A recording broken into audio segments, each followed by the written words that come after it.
What's in store for the #1 sports book in the U.S.? FanDuel CEO Amy Howe is ready to tell you. Hello, everyone. This is Jabari Young, senior writer here at Forbes. And in a minute, I'll be talking to FanDuel CEO Amy Howe about the 2023, what's ahead for FanDuel, concern for Fanatics coming into the space, why doesn't Wall Street like the sector, all that and more. CEO of FanDuel, Amy Howe, right now. Happy Valentine's Day first. I just want to say it just because I may not talk to you, right? Happy Valentine's Day. Let me get that out of the way. Oh my gosh. I've been so focused on the Super Bowl, I forgot Valentine's Day was around the corner. But that's so nice of you to say that. Listen, I want to make sure everybody feels loved, right? February 14th is coming up, right? But listen, I feel the love. How's the Super Bowl? How has it been down in Arizona? I'm calling friends down there. They say, hey, it's not congested because it's so spread out. Everybody's enjoying themselves. What's it like down there? Oh my gosh, it's so much fun. The vibe is amazing. So we're at Radio Row right now. Yeah. So behind me is, Kay Adams was doing her show. Lisa Kearney's been doing her show all week from here. It's kind of electric, honestly, being in Phoenix right now. It's really fun. Yeah, I know. A lot of fun. I know. I've had my fair share of Super Bowls. I hope everybody has fun down that way. But here we are. What was your favorite, by the way? I'm from Philadelphia, right? And so, but big giant secret, I'm not an Eagles fan. So I will tell you I'm sitting this one out. I will enjoy it and follow along on FanDuel. How about that? All right. Yes, I like that answer. I mean, here, listen, every time the Super Bowl comes, we know a new year is here. Describe in one word, right? Since you've been CEO, what's business been like with the NFL? Explosive. Explosive. Why explosive? Yeah. I mean, listen, the NFL is such a critical part of our business. If you think about the role that it plays, we bring more new users onto the platform through the NFL than any other sport, right? 30% of new customers will come over the course of the NFL. Super Bowl alone will be well over 10%. Yeah. So think about we're coming up on this Sunday. We're projecting that we'll take 17 million bets on the Super Bowl itself. And that's more than double what we would have seen last year. And we think, somewhere order of magnitude, probably 500,000 new customers will come onto the platform. And the Super Bowl is interesting because you tend to have a more recreational mix of users. We'll bring more new women onto the platform. So it gives you an opportunity to expose a new set of customers to, we think, the most distinctive product in the marketplace. Yeah. So it's a huge part of our business, and it's why we invest meaningfully in it. Yeah. You've done so many of these. Remember the movie Groundhog Day with Bill Murray? I felt like was in Groundhog Day. I'm like, I heard the 17 or the million number, 17 million number, the 500,000 number, the 75% player props, all the money's going towards the Eagles on the game. I heard it all. Like, you've done like 7,000 of these interviews. Yeah, when you got to go through so many of these. Ask me some other questions. Yeah, I was going to say, when you got to go through so many of these, what's the poise? Like, what's the most annoying question you've gotten so far? What's the most annoying question I got so far? Oh, gosh. I don't know that any of them are annoying. I mean, Listen, I think people are like the amount of intellectual curiosity right now around sports betting is just through the roof, right? And, one of the things that I think is so interesting is we're only 4 years into this, right? If you think about 18 states, 40% of the U.S. population can bet legally online. And yet there's this much pent up demand. And I think the NFL has really been a tipping point. For us, we can actually advertise nationally through the NFL. And so I think there's just a level of awareness and excitement around it so I don't know. I don't get annoyed by any of the questions. You can ask me whatever. Everybody gets annoyed by the media, right? Listen, here's something crazy or phenomenal, depending on how you look at it, because I feel like the hardcore educated betting aficionado, they're not watching Jabari Young and Forbes. They know what they're doing already. I represent more of the bettor who's never made a bet, because I can tell you, Amy, I've never made a sports wager in my life, on any platform. What do you tell that person who's never made a bet, curious about it, as you just said, but they're looking at what platform to choose? Why should they choose FanDuel over DraftKings, over Caesars? Why FanDuel? Yeah, I mean, listen, FanDuel, we have had by far the superior product in the marketplace. We've been the #1 downloaded app for a very long time. And a big part of that advantage comes from, we're owned by, I'm sure as you know, our parent company is Flutter Entertainment. And we have, if you look at, to your point on the player props, right, we have hundreds of player props and the ability to form your own same game parlay. And then even once the game starts, you can actually do a live same game parlay. So your ability to bet in a very creative way, in a fun way, is far superior than what you're going to see. It's easy, but I think the other part about FanDuel is one of the most important things is that we protect our consumers. We know that trust matters a lot to our consumers, both bringing them on and keeping them on the platform. And we've had by far some of the most distinctive technology that allows us to really keep our customers safe. So better product, and we're going to make sure that you're protected from bad actors in a highly regulated industry. Absolutely. Listen, do you want me to apologize to you right now or wait a few years, right? Because I tell you, when I saw you on TV, and I've been in the rooms plenty of times where you've been at MIT, you've spoken, talk about your family. And every time I hear you talk about FanDuel, I'm excited. I love it. But then I say to the back of my mind, Amy, I'm not going to front. I say, yeah, but I still think Caesars is going to win this bet.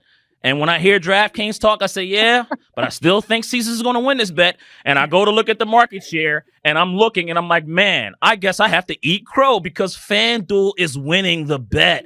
What is the difference? Like, what is it that you guys are doing that's so standoutish that it's this big of a margin in the market share?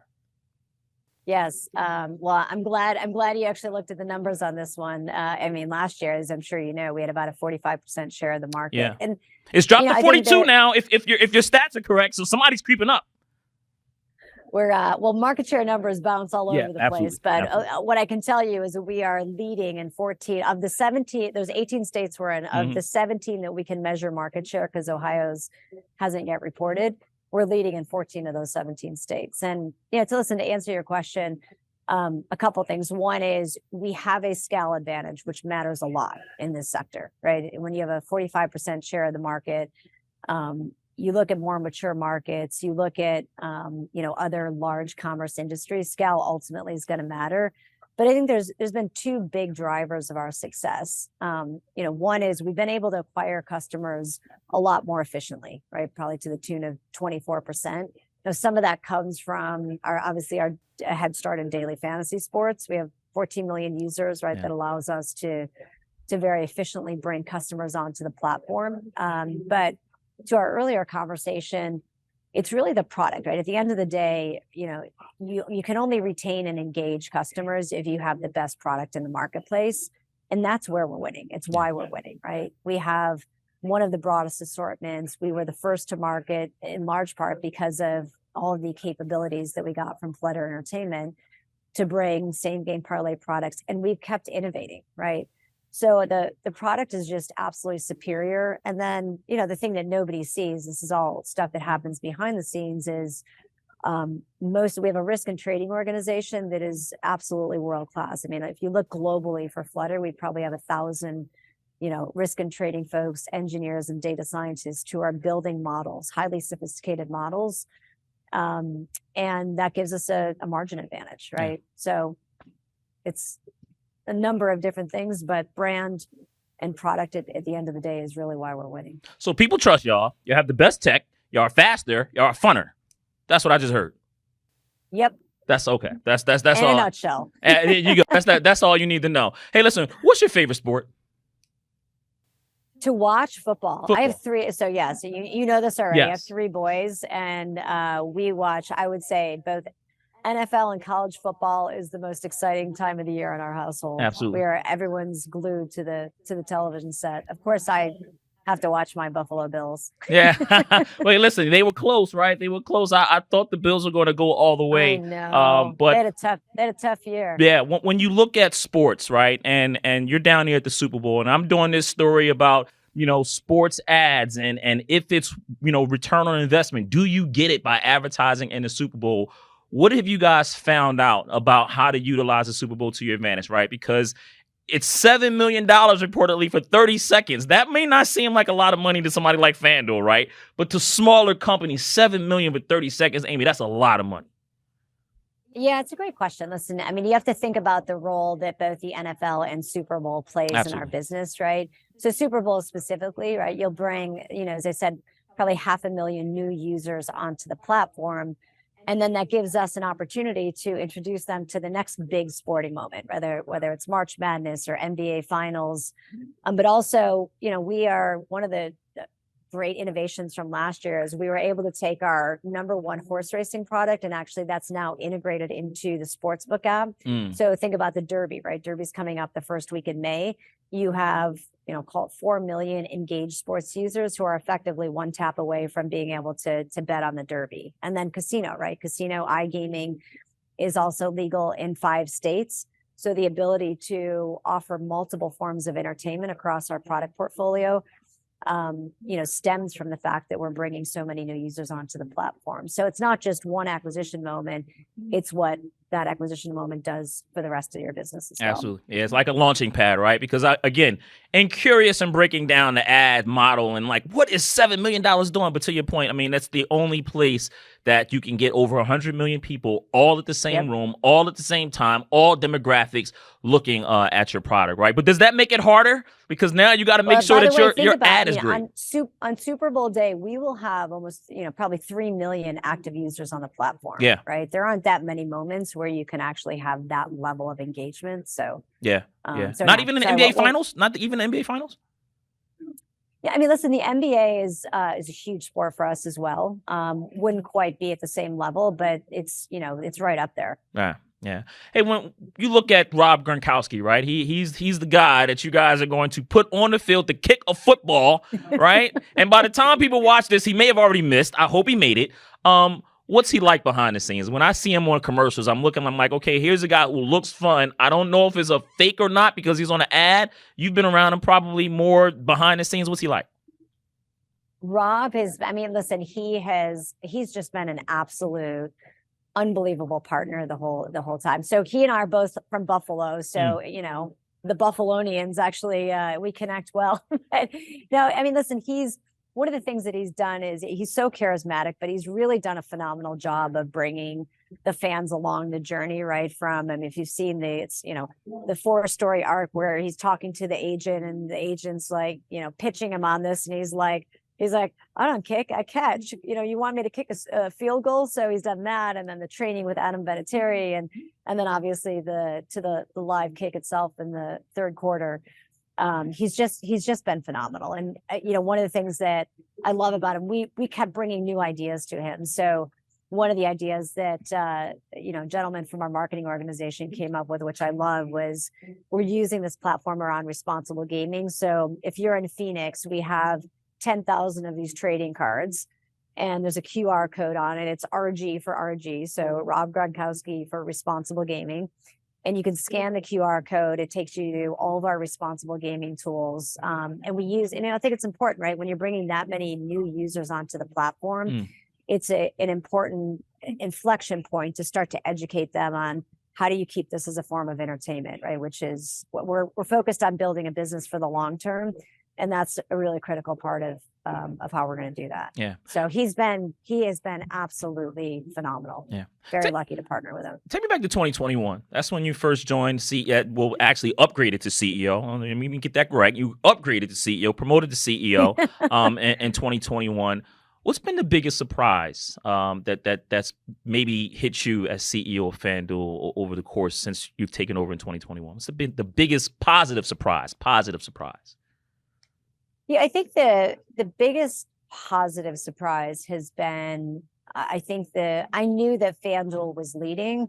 What I didn't quite understand was the role that being part of a global entity like Flutter Entertainment is playing in propelling us to this number one position, right? Because you don't really get an appreciation until you're on the inside and you understand, the tech platform that we're on right now that's something that's been built for decades. And if you look at my organization, right, my risk and trading organization, many of my engineers, folks from marketing and commercial have come over and they have, 3 decades of pattern recognition on this industry. And so I don't think it's not widely known, but that was probably one of the biggest surprises to me. And something that wasn't necessarily a surprise. It was what drew me to the company in the first place, but has reinforced why I love this place so much is the team and the culture, right? I mean, it is, we have a set of principles that lots of companies have them, but lots of companies don't live their principles. And this is one of those companies that does. We talk about we are one team. We talk about staying humble and hungry. Yes, we're the number one with a 45% market share, but it's a really special culture, and it drives the company in a very powerful way. Yeah. What about the biggest negative surprise as CEO of FanDuel? Something maybe that you didn't anticipate about the business or anything else, the biggest negative surprise? Oh, I don't know. I'm always I'm a positive person. So negative surprise. I mean, listen, I think I don't know that it's a negative surprise as much as it is. I feel a massive sense of obligation to help build the industry the right way. Right. And, back to the point of being part of Flutter, you see, we're 4 years in, right? We're only 4 years after the repeal of PASPA. And so I know as the industry leader, we have to set the tone for how we build this industry the right way.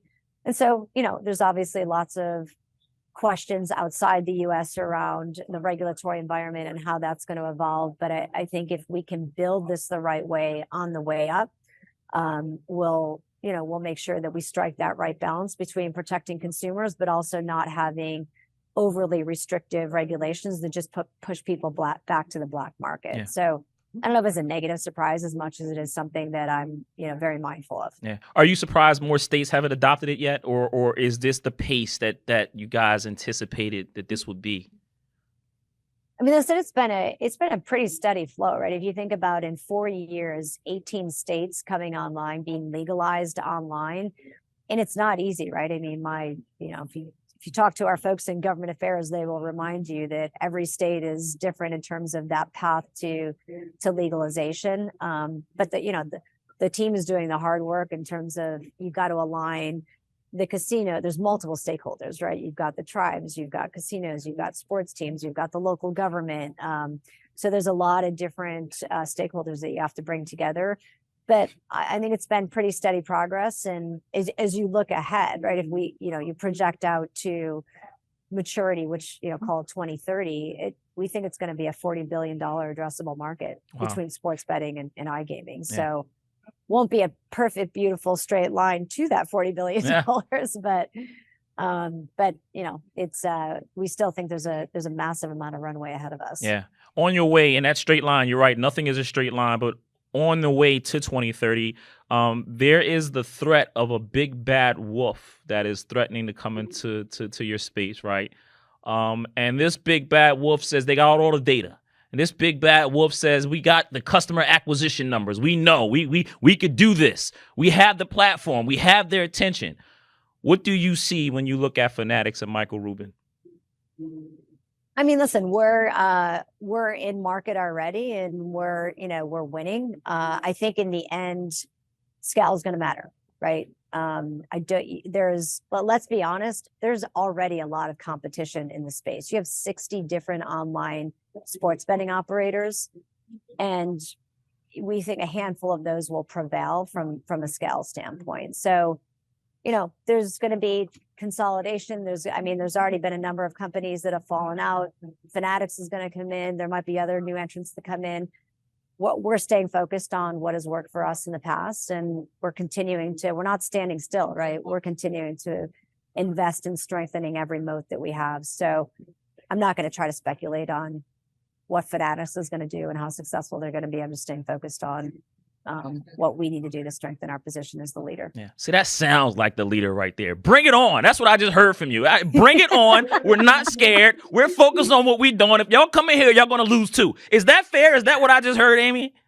A little bit of that. I mean, but look at the data. Again, go back to the data. 60 operators, and there's only 3 that have a double-digit share position, right? So it's not easy to come into the marketplace. And I have respect for Fanatics and Michael Rubin and what they've done, but this is it's not quite as easy as coming in and all of a sudden overnight you're double-digit share. Yeah. There's 57 other operators who are trying to actually get to that point. Absolutely. Yeah. Well, listen, I think that they're all just throwing off these decoys, and I think they're going to just partner and buy DraftKings and try to beat FanDuel, and they may still lose, but we'll see. We'll see down the line. 2023, right? What's the big projection? What's the big prediction that maybe nobody's talking about that FanDuel sees that, it's not out there yet?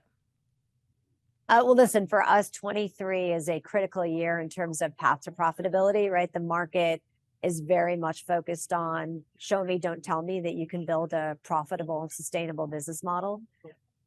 We were the first, as you probably know, in 2022, we were the first operator to be profitable in a quarter.